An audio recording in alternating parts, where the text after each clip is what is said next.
How many of you have one of these in your wallet or your purse or wherever you keep it? Do you realize you could be eating one of these each week? You're like, how is that even possible? That's easier than you think. Think for a moment about all the things around you made of plastic. Bottles and containers and wraps. I mean, once you start looking, you'll start seeing plastic pretty much everywhere. And that plastic doesn't stay there. It escapes out into the world. And it escapes out into the world as little bits, as bits of plastic called microplastics, for example. Hundreds of them can even fit on the end of your fingers. I think we even have a picture of that somewhere that we can pull up, and you can see what it might look like. But even more so are nanoplastics. Nanoplastics you cannot see. They're so small, they can travel between the walls of your body's cells. See, because the problem with plastics, these little bits, is they don't stay out there. They go in here. They go into you, into everything. And that's a little disturbing. That's why in a study done in 2019, researchers estimated that people could be consuming, in all those little bits, as much as 5 grams of plastic a week. And what weighs 5 grams? A credit card does. Now, these researchers from the Worldwide Fund for Nature did have an agenda trying to stop our endless use of plastics. So you could put the emphasis on the conclusion as much as 5 grams.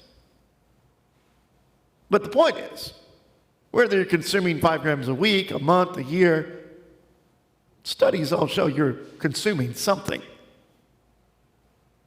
I don't know about you, I don't like the idea of all that plastic floating around inside my body. And we do have some kind of warnings, some canaries in the coal mine, so to speak. And if you're not familiar with that image, miners used to bring canaries down in the coal mines with them.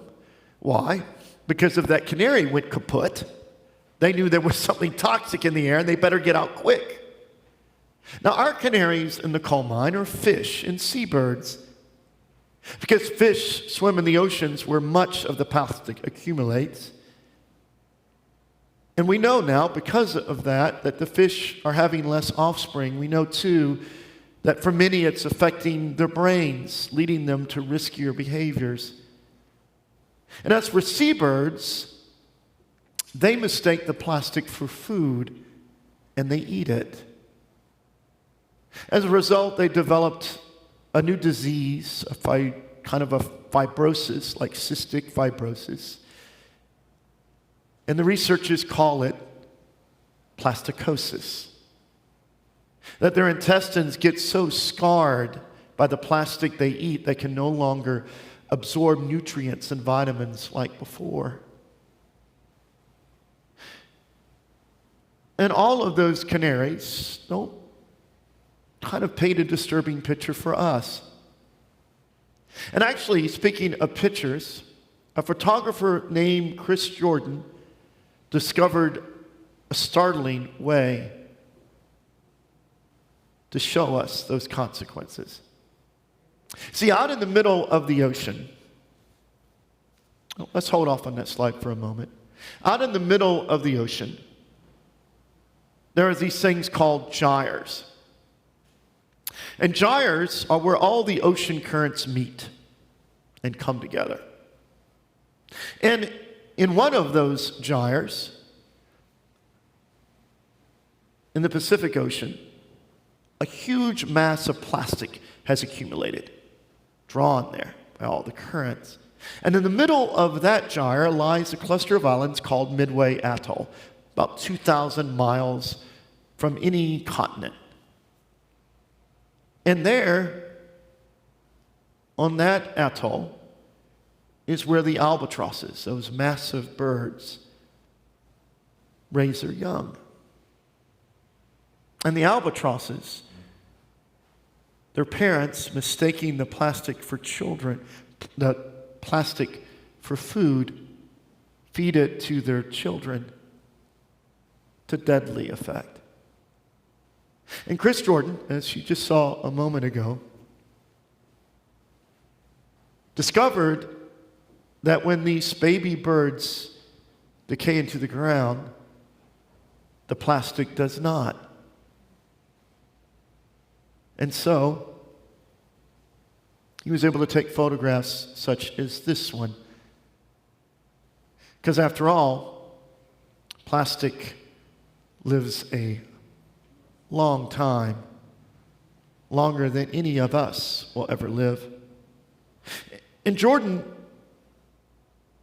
called his series Messages from the Gyre. And these disturbing images do carry a disturbing message. And maybe it's best to let you hear from Chris Jordan himself. This is what he wrote. For me, kneeling over their carcasses is like looking into a macabre mirror. These birds reflect back an appallingly emblematic result of the collective trance of our runaway consumerism and industrial growth. Like the albatross, we first world humans find ourselves lacking the ability to discern anymore what is nourishing from what is toxic to our lives and our spirits. Choked to death on our waste, the mythical albatross calls upon us to recognize that our greatest challenge lies not out there, but in here. Have we created a world where we are poisoning ourselves, our children, our grandchildren? If so, how do we stop creating that world? How do we stop this one-way desire for acquisition and stuff that could literally be killing us? In these quite famous words of Jesus' most famous sermon, Jesus shows us the way. And so let's listen and hear what Jesus has to say. The words today come from a different translation than you might be familiar. Sometimes it's helpful to hear familiar words a little bit differently. Listen and hear the word of the Lord. Now, seeing the crowds, Jesus ascended the mountain, and when he seated himself, his disciples approached him, and opening his mouth, he taught them, saying, "How blissful the destitute, abject in spirit, for theirs is the kingdom of the heavens. How blissful those who mourn, for they shall be aided. How blissful the gentle, for they shall inherit the earth." This is the word of the Lord. Thanks be to God. So how does it stop? How do you stop getting caught up in this one-way desire for acquisition that, as much as it has given us, doesn't seem to have left anyone all that content? If anything, it's led to a sort of mad addiction to stuff. And addiction is a good word, for what is addiction but needing more and more of something to make you less and less happy? Kind of a poignant description of a good bit of our world. But how does that stop? Here Jesus tells you. Jesus here tells you that the heart of the problem is that human beings are always looking for contentment in all the wrong places. And the problem is not so much that they're looking for contentment in all the wrong places. Jesus is saying the problem is they're looking for contentment at all. Because you see, the key to contentment is not to find it. The key to contentment is to realize, let me put that up on the screen. The key to contentment is to realize you've had it all along.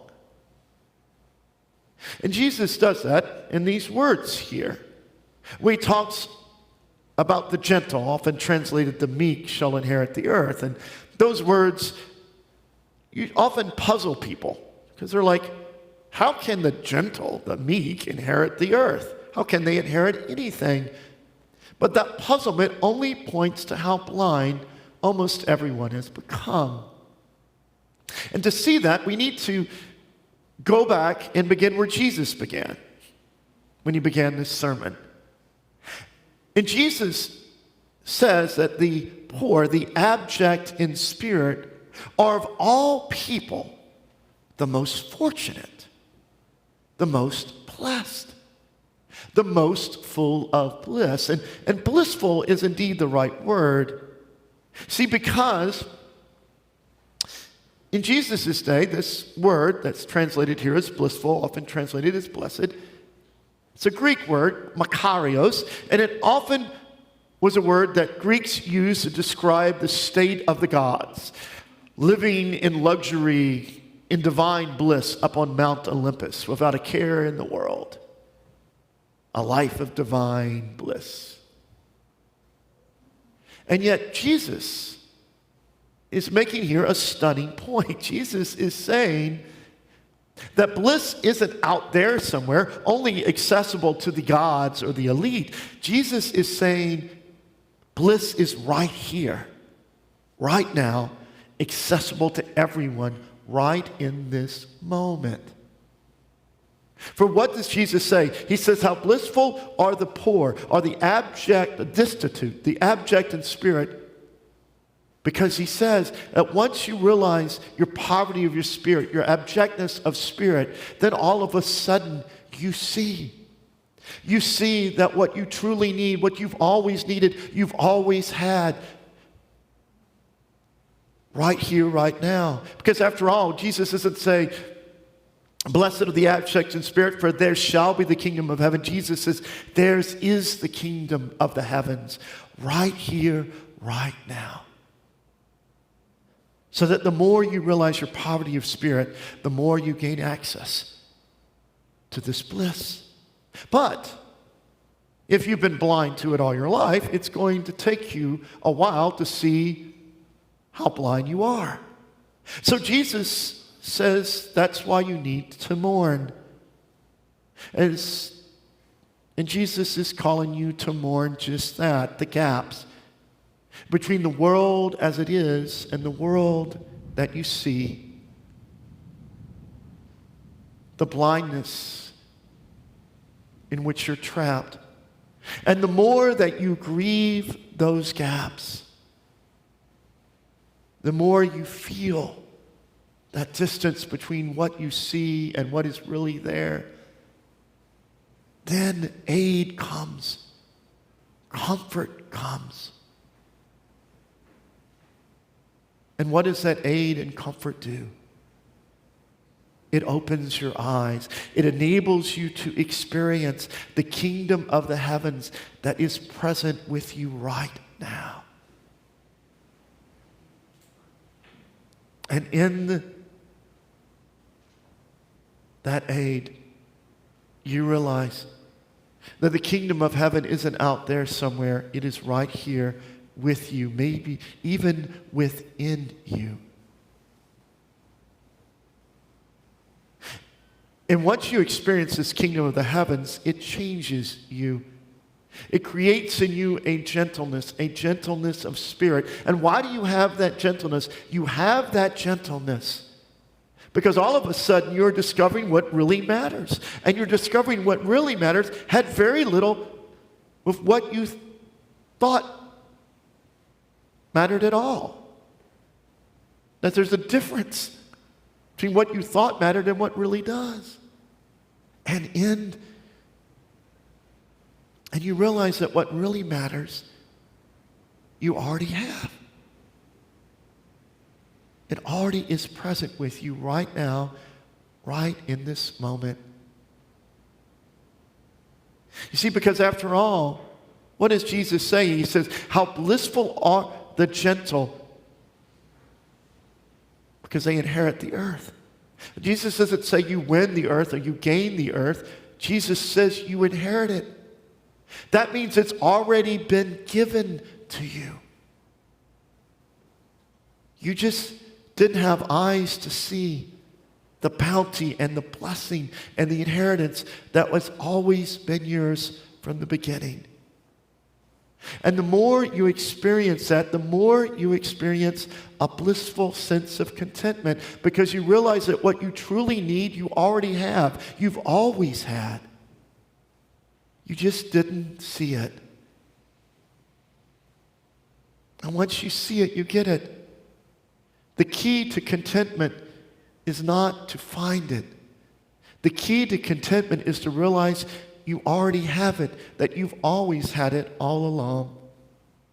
There's actually a tongue-in-cheek story that I heard years ago that illustrates this well. A businessman, burned out on work, decides to take some time off in the Caribbean just to rest and go fishing. And one day, a bit bored and antsy, he decides to go into town to visit the local market. And there he meets a fisherman whose little stall has the most incredible fish. And he gets to know the man. He asks him, well, tell me a little bit about your life. And the fisherman says, well, I get up in the morning and go fishing. And whatever I catch, I bring here and sell it. Once I sell it, I go home in the afternoon and rest and spend time with my family. And the businessman says, hold on. Do you realize that if you got up a little earlier, spent a little bit more time in the water, you could acquire more fish? Then you could make a little bit more money. You could save that money, buy another boat, hire a fisherman to work in it, get more fish, use that to buy yet another boat. Before you know it, within a few years, you'd have a fleet of boats. You'd be able to sell fish all over the Caribbean. And the fisherman goes, well, what would I do then? He says, well, then once you do that, you sell the fleet and you're a millionaire. And then he says, what do I do then? He goes, well, you can do whatever you want. For example, you can get up in the morning, do a little fishing, maybe give some away or sell it if you want, and then in the afternoon, rest and hang out with your family.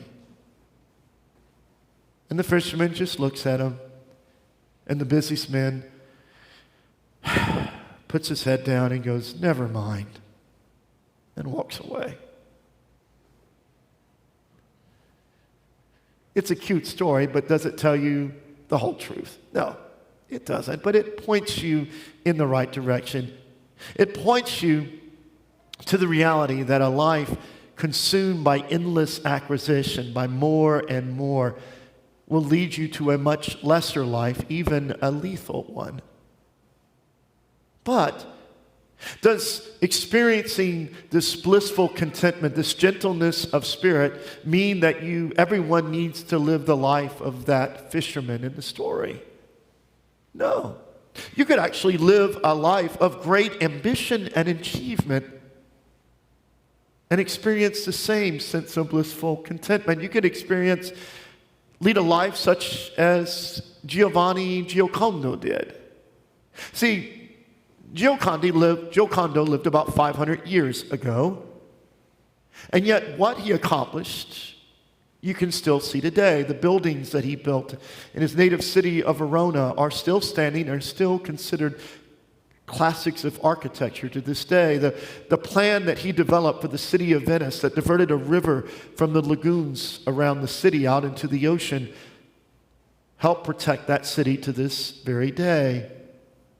And along the way, beyond all the buildings he built, the plans he made, he also served for a few years as an advisor to the King of France. He translated classic works of antiquity from Latin into Italian.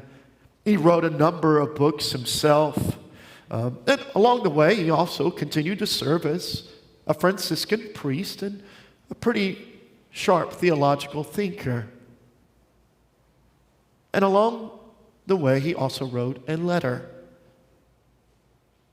to a contessa whose name I always struggle to pronounce. I will try to do it here. Let's see if I can get it correct. Alagia Aldobrandeschi was her name. And despite living a life of incredible privilege, she was discontented.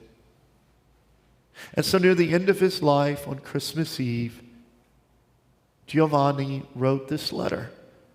A letter that has become quite famous in our own day. For these words, written to another discontented age, have as much, maybe even more relevance today than they did then.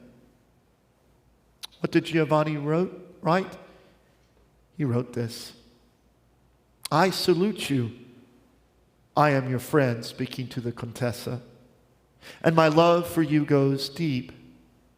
There is nothing I can give you which you have not, but there is much, very much, that while I cannot give it, you can take.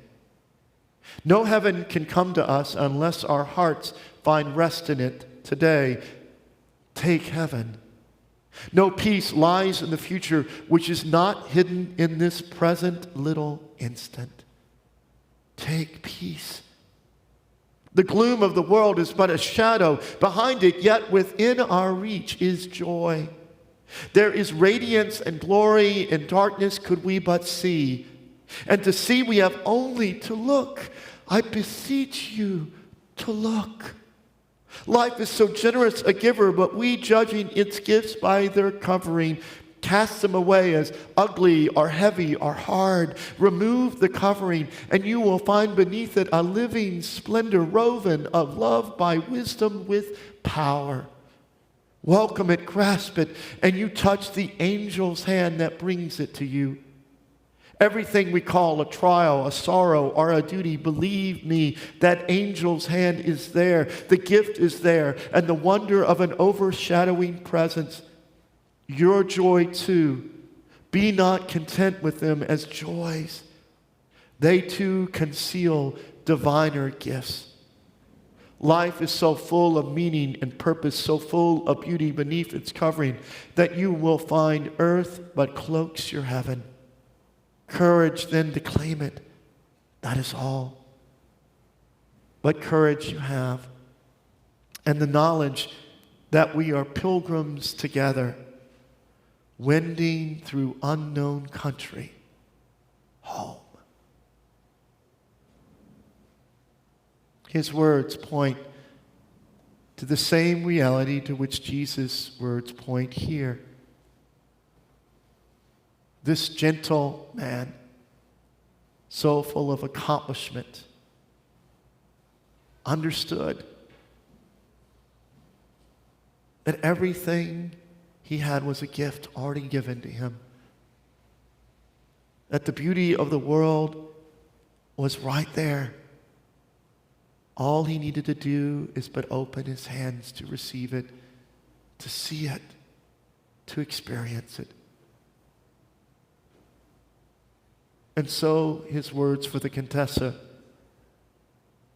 Jesus' words to us, are words that offer us a gift, if we have but courage to receive it. And Jesus himself will give you that courage, because Jesus came to show you.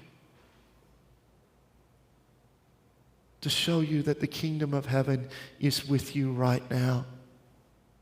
And Jesus gave up everything, even his life, even defeated death, to wake you up, to open your eyes that you might see the God who has always been present with you, the kingdom of the heavens that is with you right now in this moment, that is even within you in this moment, if you but have eyes to see. And all it means is you acknowledging that you can't see it on your own. That on your own, you are too destitute, too abject of spirit. But you have a God who has already given it to you. A God whose aid and comfort and help is near. And if you but ask, then Jesus will open your eyes and enable you to see. Because the key to contentment lies not in finding it. The key to contentment lies in realizing that you already have it. That you've always had it, if you but have eyes to see.